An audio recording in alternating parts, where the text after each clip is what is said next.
Welcome back to Intended Consequences, the official podcast of the Strategy Corp Institute of Public Policy and Economy. I'm your host, Sebastian Lebrec. I think it's fair to say that tariff is in strong contention to be the word of the year so far. It feels like not a single day goes by without tariffs being in the news somehow. It's also a key topic in the ongoing federal election as each party leader tries to convince voters that they're the best positioned to deal with President Trump. If you recall, the trade war was also a major theme of the Ontario election during the winter. Local officials and economic development officers are also very much thinking about the impacts of tariffs in their communities. A significant number of Canadian communities are vulnerable to U.S. tariffs, with St. John, New Brunswick, Calgary, and Windsor topping this list according to the Tariff Exposure Index developed by the Business Data Lab. The economic development impacts of tariffs are undeniable, which is why I invited a renowned economic development specialist to join the show today. Brock Dickinson is the director of the Economic Development Program at the University of Waterloo. He has worked in economic development for more than 3 decades, so he truly has a wealth of expertise, and I'm sure probably a few anecdotes to tell us as well. Thank you so much for being here, Brock. Okay, so I've seen your LinkedIn. You've been literally all over the place in the last few months giving presentations. So I'm sure tariffs come up quite a bit, and I'm wondering, what's the most common question you've been getting from municipal officials and EgDev officers? I think the most common thing I'm hearing is tell me what's going on today because it seems to be different every day, right? There's just this sort of confusion around what's happening, what's been imposed, what's been removed, what's in place today. The Nobel Prize winning economist Paul Krugman has sort of called the Trump administration the chaos monkeys. And there is this sense that chaos seems to be the order of the day. And so the first row or range of questions is always about what's going on, what have I missed, what are the impacts at this particular moment in time. And I do feel like, every time you have that conversation, things have changed a little bit, right? We'll add softwood lumber to the list, or we'll add this, or we'll add that, or we'll take this away. And so confusion becomes the order of the day. I think the second set of questions is sort of more domestically oriented, and that's, well, what are we doing in Canada about that confusion or that chaos? And so that has also been a bit of a moving target in terms of trying to find a response, in part because as you cited, we're in the midst of a federal election. We don't really have a kind of a firm or specific federal response. We've just come through a whole series of provincial elections over the last 6 months. The Ontario election sort of meant that there was a kind of a period in which not much was being said. So the confusion out of the White House is being met sometimes with a little bit of confusion on the Canadian side of things. And I think everybody's just trying to figure out where we're going. Well, that's why I actually have Truth Social open on my second screen as I'm talking to you. We might have some breaking news as we're recording. So I suppose, EgDev officers, they probably also ask you, so what should I do? So let's talk about this for a little bit. So what are kind of the local economic development strategies that can be deployed to kind of mitigate or at least, help businesses amidst the tariff chaos? Yeah, I think that's going to become clearer as time passes as well. So as we get a federal government and start to see some tariff response policies and strategies and funds being rolled out, that will shape the local response to some extent as well. But I do think there's things that local economic developers can be jumping on immediately to sort of try to prepare their communities and their local businesses for the impacts of tariffs. I think one of the things that I talk about a lot is that the tariff discussion has kind of reinvigorated a couple of things that we've been talking about for decades in Canada, things like the reduction of interprovincial trade barriers or the diversification of export markets, right?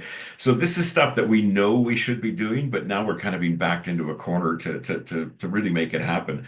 So on the interprovincial trade barrier side, for example, I think that communities could be doing a lot to develop community to community trade missions. We understand the concept that we can, hey, take a trade mission from Ontario or from Quebec or wherever and go visit Germany or France or something like that. But the same model or the same principle can be applied domestically, that a group of companies from a particular region in one province can go and meet with and try to connect with and do business with a similar group of companies in another province. So where are those Ontario to Alberta or Quebec to BC kind of trade missions? And how do we spur more of that kind of domestic trade development activity? The other sort of aspect of this so is that export diversification. We've said for years and years that we are over reliant on the U.S. market, and we're now feeling that exposure. So, what are we actively doing to kind of develop new export markets? And I think in that space, there are some interesting tools. The Can Export program that the federal government has, some of the Export Development Canada programs that businesses have been able to take advantage of. But I think we could be stealing some great ideas from other countries in this space and sort of saying, hey, this worked in country X or country Y, let's try it here. So in Finland, for example, they have this great program called Vientirengas, which means export circles. And companies band together to hire an in-market product sales manager in a target country. They share the cost, pool the costs of having that representative in that market, and it kind of minimizes the exposure and the financial risks of looking at a new country or a new export market. So often for $10,000 or $15,000, a group of companies can take a year or two and experiment with access to another country. It's been hugely successful for the Finns. They've been doing this for 30 years. Don't reinvent the wheel. Like we can steal that stuff from other countries and kind of just use the approaches that they've already been working with. That's very interesting. It's a bit of a change in paradigm. This idea of interprovincial trade missions. I like that a lot, and sounds interesting what the Finns are doing. All right, so obviously, when it comes to the tariff conversation in manufacturing communities, a lot of concerns. I mentioned Windsor as an example. So, how do you think tariffs will impact Canada's manufacturing base? Are we going to see a massive exodus to the United States like some people fear? Yeah, I think the jury is still out to some extent, but I tend to be a little more optimistic on this front. So there's no question that if the chaos monkeys are in control of the situation, that this kind of creates uncertainty in the marketplace, and uncertainty is the enemy of investment, right? Like people like certainty before making business decisions. And so the risk is if that uncertainty continues in the longer term, that some manufacturers may just say, I can't handle this risk. I've got to get inside the tent with the Trump tariffs and these sorts of things rather than trying to kind of access that market from outside. So it's possible that some companies might contemplate, a shift to the U.S. for production, and we might see a decline in manufacturing in Canada, in Ontario and Quebec in particular.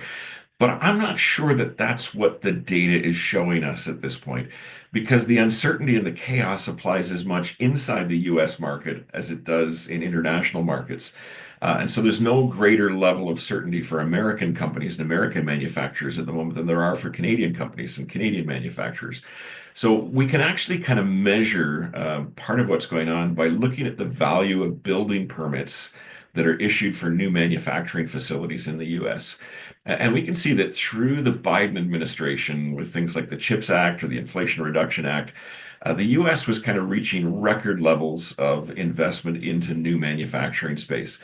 But since the inauguration of Trump, those numbers have been absolutely flat. There's lots of announcements being made, but there is no investment going into manufacturing in the US.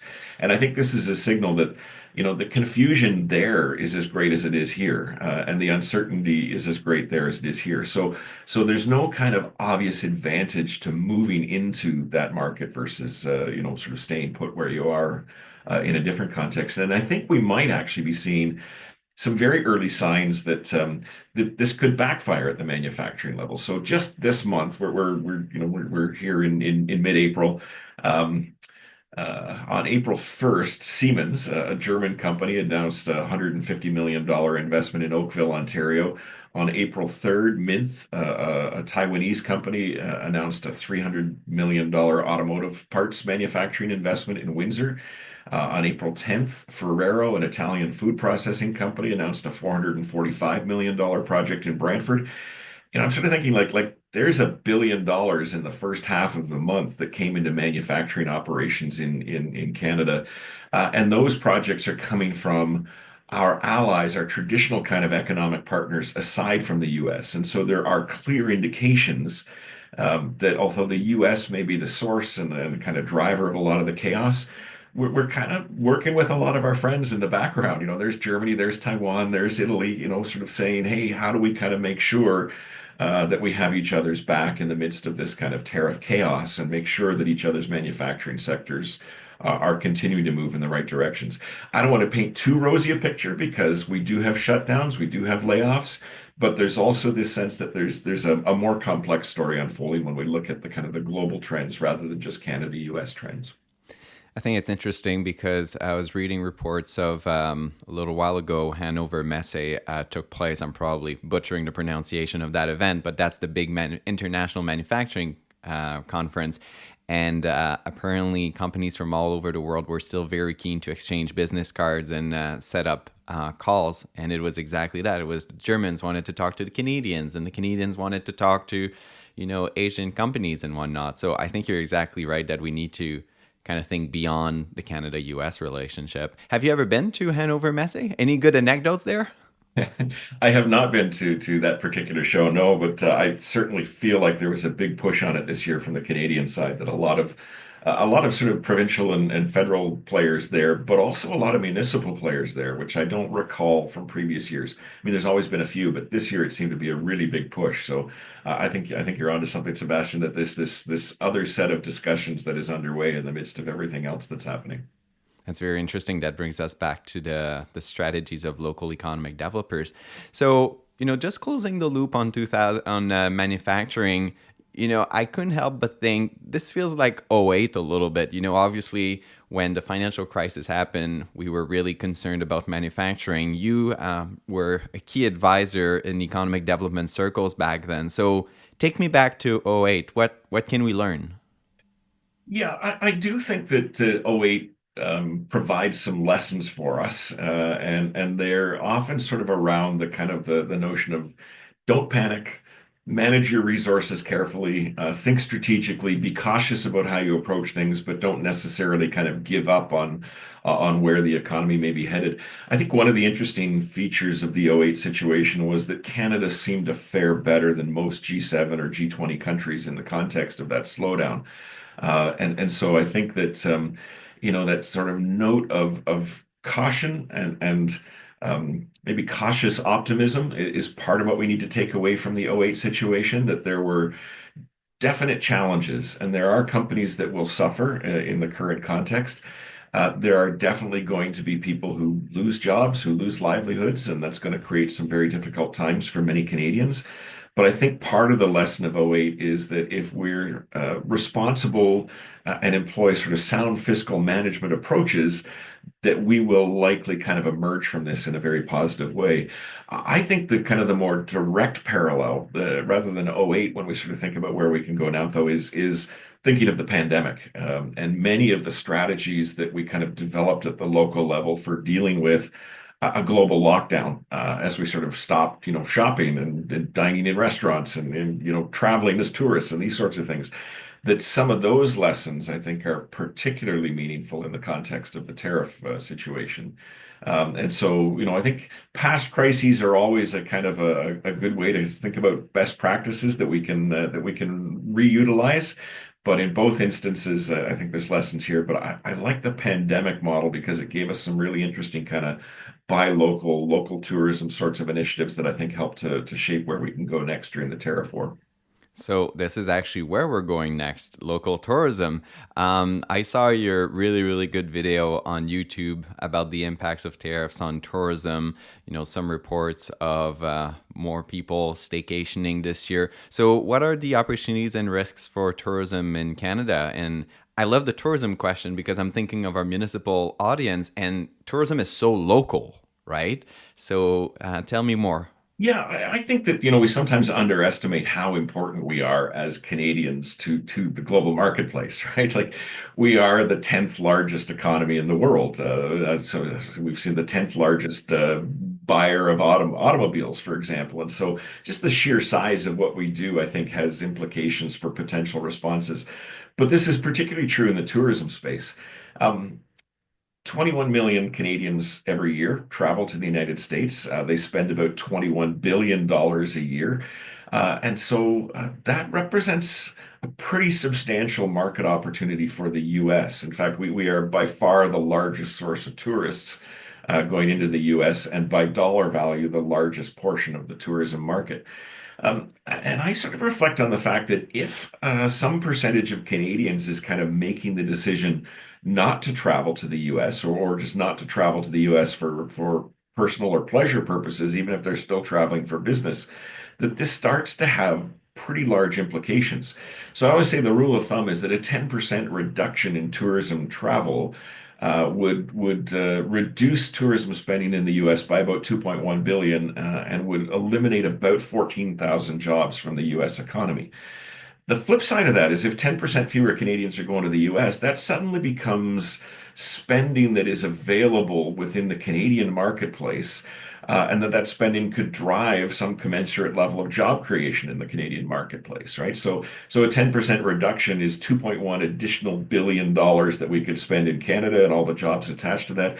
In fact, when we look at the data, in February, border crossings were down 23%. By March, that had risen to 32%.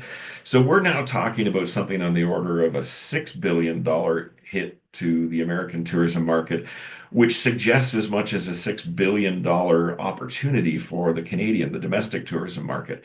This is why I think about things like the pandemic, because we had to rethink tourism during the pandemic. We couldn't travel long distances. We were inside bubbles in many cases. We had to talk about staycations and local tourism opportunities. And there's now a multi-billion dollar opportunity to do exactly the same thing in the context of the trade war.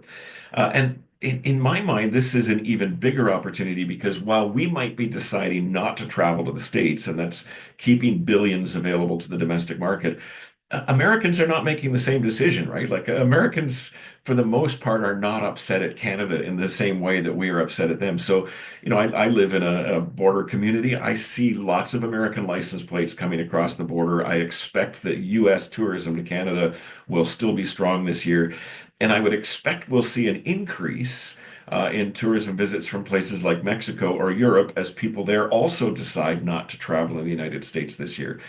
Forbes estimated that the U.S. economy would suffer to the tune of $64 billion in reduced tourism spending this year. And that means there's a $64 billion opportunity out there, right? It's not just the $6 billion that Canadians aren't spending that we can grab a hold of, but there's this immense opportunity. And so if ever there was a time for communities, for tourism organizations, for destination marketing structures to double down on their marketing dollars and to think about where they're going to try to kind of attract their visitors from, this is the year to do it because I think we're going to see a fundamental realignment of tourism intentions and tourism travel patterns. And we're right now in the midst of kind of looking at how that shakes out in industries like the airline sector. So we're going to see more capacity available for tourism activity as well. The suggestions within the Canadian sector, for example, that we're closing down Canada-US travel routes, opening up more Canada-Canada travel routes. This could lead to a bit of a price war on airline tickets in May and June. And so it may be really easy and not that expensive to do the travel that we've always wanted to do within Canada. So what a great opportunity. Indeed. And what do you think local economic development and tourism officers should do to make the most out of these opportunities? You mentioned the marketing bit, but is there anything else? Yeah, I think part of it is that, dust off the plans from the pandemic period and sort of think specifically about, again, we don't need to reinvent the wheel. Some of this we have done before. What were the things that you thought might appeal to that local or domestic market in the context of the pandemic and sort of roll those back out? I think the other side of it, though, is if we recognize that Mexicans, who are the second largest market for tourism in the US, or Europeans are not going to go to the US, are our marketing approaches kind of well suited to targeting visitors or travelers from those destinations? Do we have Spanish language materials or support available for Mexicans who might be traveling to Canada for the first time? Are we really thinking about those core European markets, the UK, Germany, France, as sort of key places to spend some of our marketing dollars this year? Because we've always had a little bit of spillover from those European markets. We recognize they're important to certain destinations in Canada. But I think, if they're not going to the US, they're just going to be hungry for opportunities. And, each of those markets really looks for different kinds of things. The German market, just as an example, is famously interested in indigenous tourism and indigenous cultural opportunities. So thinking about how we can start to package some of those things together in that context allows us to speak to markets in a different way than we have in the past. I love that you mentioned Indigenous tourism because it is such an area that has been booming for many, many years. And it's great to hear that other countries are very interested in Indigenous tourism. Okay, so we've talked about manufacturing, we've talked about tourism. I'm curious, are there other sectors, perhaps agriculture or others, that you feel local economic development officers should be thinking about when they process the impact of tariffs? Yeah, you mentioned the agricultural sector. I think that's another big one, and so um, there's no question that the manufacturing sector is going to be hit hard, and that's sort of one of the largest components of the Canadian economy. Tourism, I see in another light. It's this kind of massive opportunity. But as we talk about manufacturing and tourism, we often do kind of overlook the importance of agriculture to the economy. And agriculture is facing a double whammy because they've got the kind of the impacts of American tariffs, but they're also wrestling with the impact of Chinese tariffs. And so there's this kind of double hit as we get caught in the middle of this sort of ever expanding trade war. And so I think this is an area where the focus on interprovincial trade barriers becomes even more important. If we're struggling to access some of those export markets. And it may take us a while, given how protectionist agricultural trade tends to be around the world. It may take us a while to develop new markets in places like Europe or Latin America. Focusing on that domestic market is going to be pretty critical for the agricultural sector. And so, what can we do to reduce interprovincial trade barriers? And I always say that interprovincial trade barriers come in a whole range of different forms and formats, right? And some of them have nothing to do with government. I would say one of the biggest interprovincial trade barriers in Canada is distance, right? Like it doesn't necessarily make a lot of sense to ship seafood from BC to Ontario by truck, right? It's just the number of kilometers that you have to travel is tough, and so we can't solve all of those problems in an interprovincial trade context. But I think there are increasing signs of what we can do. So I think, for example, the Canadian Federation of Independent Businesses had this great model that has been picked up by a number of provinces now, including Ontario and Nova Scotia and New Brunswick, around mutual recognition of each other's kind of standards. And so, the estimates are there's somewhere between 200 and 400,000 different kind of interprovincial trade barriers at the regulatory level. If we had to kind of change 400,000 rules, that would take us centuries, right? Like I know we want to move fast, but that's just an impossible task. And so the approach that I think is starting to win out in that discussion is mutual recognition. I don't need to change the regulations as long as province X says that province Y's regulations are acceptable to them. And so we can move quite quickly past some of these regulatory barriers. And from there, then I think we can kind of start to look at very specific things that can be done at the local level to try to resolve some of these larger barriers. And so, much like we talked about trade missions at the domestic level in the manufacturing sector, I think that we could be looking at producer contacts in the agricultural sector between provinces. So, do the potato farmers in PEI know the potato farmers in Manitoba? Are they kind of working together to try to figure out how a national kind of market for something like potatoes would work?